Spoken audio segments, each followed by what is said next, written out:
Hello, you beautiful people. Welcome to another episode of the Roaring Agents podcast. My name is Mike Roig.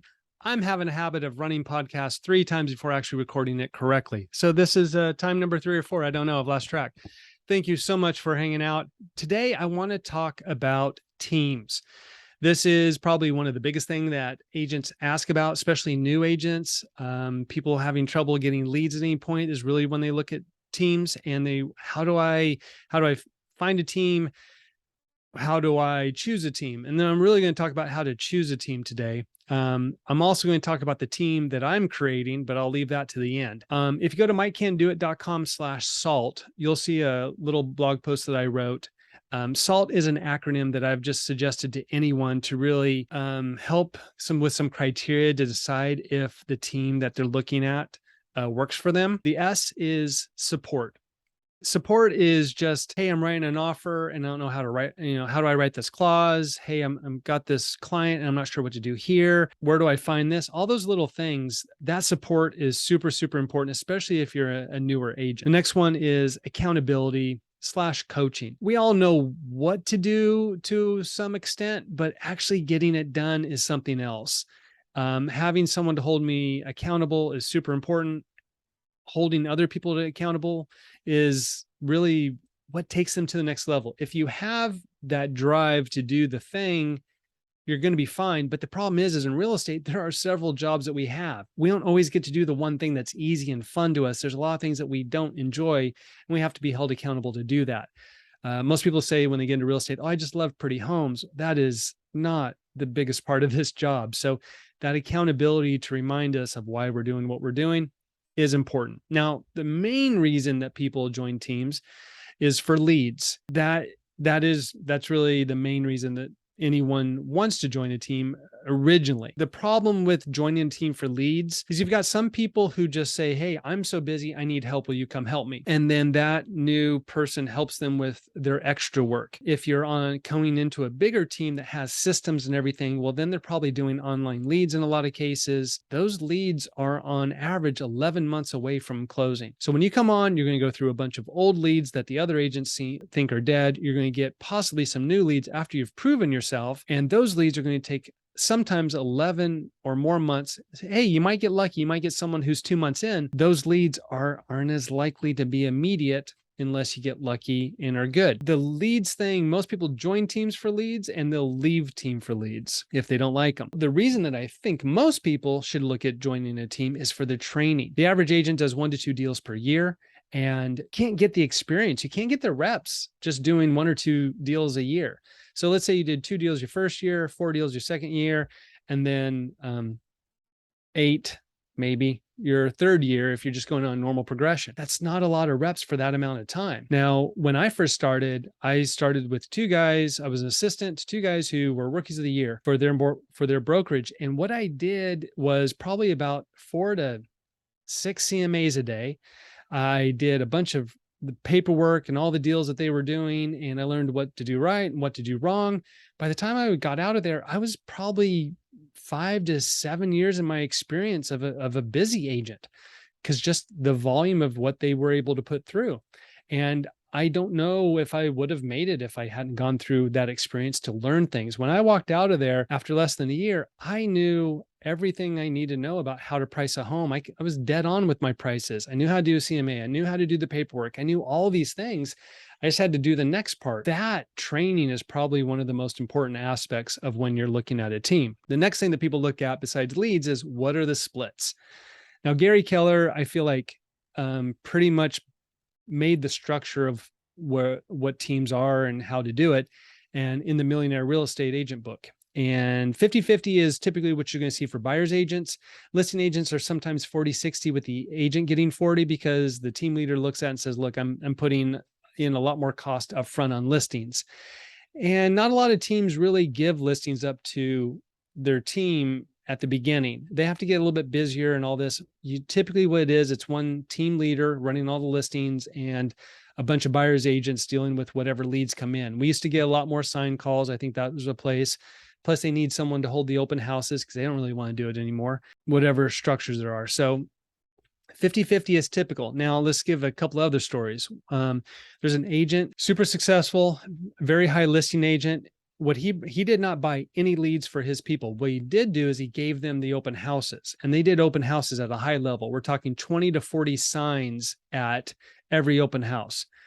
The first year, the agent would be 50-50, then it would be 60-40, 70-30, and then 80-20. And then that's where it stayed. And they were getting 8%. His philosophy was, look, your first few years, I'm having to put in a lot of training, a lot of resources to get you up and going. And then that gets easier and easier as time goes on. And then 80-20, that seems to work for at that level. That one makes sense, that over time that there just wasn't as many resources that the person need. Not every team does this. A lot of teams are just like, this is my split. Talking to teams, most teams just don't really have that. 50-50 is what you should expect. There's another team where they do something a little bit more interesting, where they basically silo where everybody is. So you've got a listing coordinator, you've got a transaction coordinator, you've got appointment setters, you've got a listing agent, you've got buyer's agent, and you have a negotiator. So this person, all they did was the negotiation on all these deals, which is kind of crazy that they were so siloed and not really doing anything else, but that's the way they had it. And this is one of the complaints that people have with teams in general, is like, who am I talking to?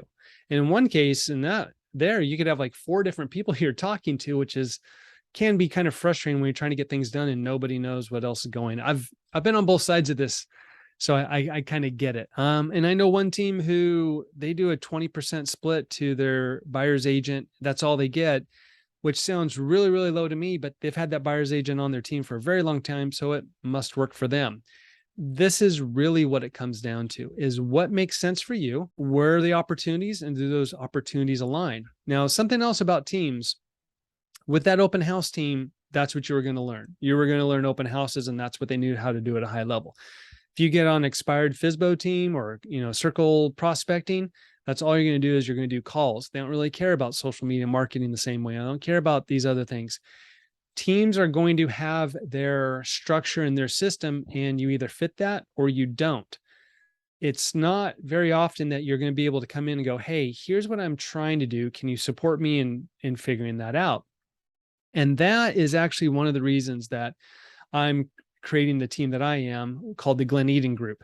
There's a few reasons. One is there is no one way to do real estate, and I want to support agents to do things in any way possible.